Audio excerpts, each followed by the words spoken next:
जय माता दी। इस वीडियो में आज हम एक ऐसे योग की बात करेंगे जो शादीशुदा जीवन को पूरी तरह से तबाह करने का काम करता है, पूरी तरह से खराब करने का काम करता है।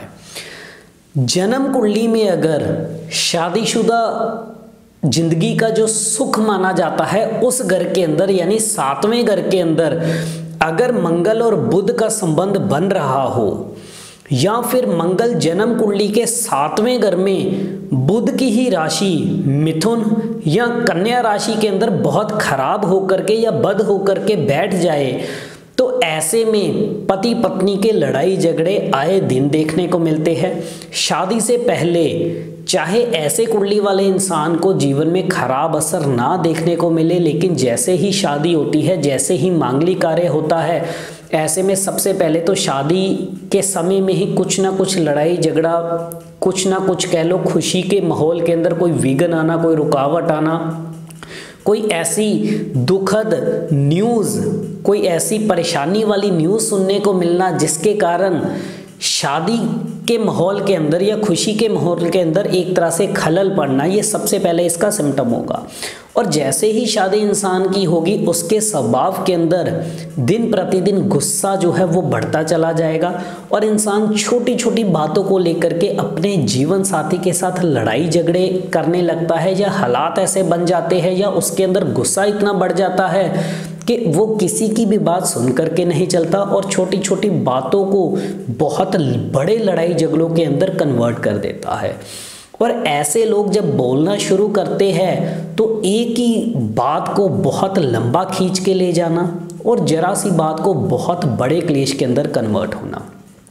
शादी के बाद जब मार पिटाई जैसे हालात पति पत्नी में आपसी देखने को मिलते हैं तब भी इसी तरह का खराब योग पाया जाता है, जिसमें मंगल और बुध का संबंध 7वें घर में बन रहा हो, दोनों इकट्ठे 7वें घर में बैठे हो, या मंगल बद होकर के बुध की राशियों में 7वें घर के अंदर चला जाए,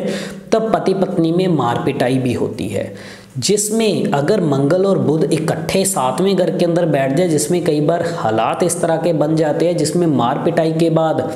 खून निकल आना शरीर से, चोटें लगना बहुत ज़्यादा, या कई बार हमने आम टीवी के अंदर, न्यूज़ के अंदर या अखबारों के अंदर ये हम आम पढ़ते हैं कि पति ने पत्नी को मारा और पत्नी ने पति का ही कत्ल करवा दिया। इतने बड़े खराब योग ऐसे हालातों के अंदर देखने को मिलते हैं। और लड़ाई झगड़ा तो होना ऐसे घरों के अंदर आम देखने को मिलता है जिसमें आस पड़ोस के लोगों के अंदर भी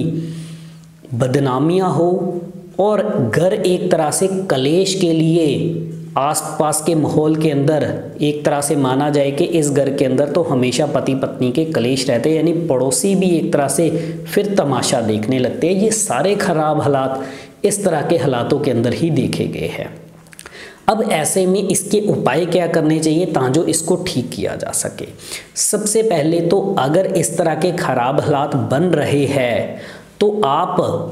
अपनी जन्म कुंडली दिखवाए बिना भी ये उपाय कर सकते हो। अगर ये सिम्टम दिख रहे हैं तो ये उपाय किए जा सकते हैं। सबसे पहले तो 3 धातु का छल्ला जिसमें सोना चांदी और तांबा ये बनवा करके पति पत्नी दोनों में जिसको भी बहुत ज़्यादा गुस्सा आता है उसके पहनाइए, या दोनों को भी पहनाया जा सकता है ये। अगला उपाय, हर रोज बड़ के पेड़ पे दूध, पानी और थोड़ी सी चीनी मिला करके चढ़ाए और गीली मिट्टी का तिलक लगाए। ये उपाय अगर बच्चा नहीं कर सकता, यानी कि जिसको ये दिक्कतें ज़्यादा आ रही है, जिसके अंदर गुस्सा बहुत है, ऐसे बच्चे फिर उपाय करने के लिए भी बहुत जल्दी राजी नहीं होते, तो ये उपाय उसके पति पत्नी या उसका जीवन साथी कर सकता है। ये बड़ के पेड़ वाला उपाय जरूरी है। अगला उपाय, हर मंगलवार तांबे के लोटे के अंदर चावल भर के लोटे के बाहर लाल चंदन का लेप लगा करके लाल कपड़े से मुंह बांध के सुबह 7 बजे से लेकर के दोपहर 1 बजे के बीच में आप कभी भी इसको हनुमान मंदिर में जाकर के दे सकते हो। ये उपाय 7 मंगलवार कम से कम करना बहुत ज़रूरी है। अगला उपाय, महीने के 1 बुधवार या 1 रविवार एक तांबे के लोटे के अंदर मूंग साबुत भर के ढक्कन से ऊपर से बंद करके इसको चलती नदी में जल प्रवाहित करना जरूरी है। मात्र अगर आप ये उपाय करके चलोगे तो पति पत्नी में बनने वाले क्लेश पूरी तरह से खत्म होंगे। जो छोटी सी बात बहुत बड़े क्लेश के अंदर कन्वर्ट हो जाती है, जिसके कारण कई बार पति पत्नी एक दूसरे से अलग हो जाते हैं, तलाक तक की सोच लेते हैं, या मार पिटाई बहुत होती है, उनके लिए ये उपाय करने बेहद ज़रूरी है। इसी तरह से हम और भी विषयों में आप लोगों के साथ जुड़े रहेंगे। इजाज़त दीजिए। जय माता।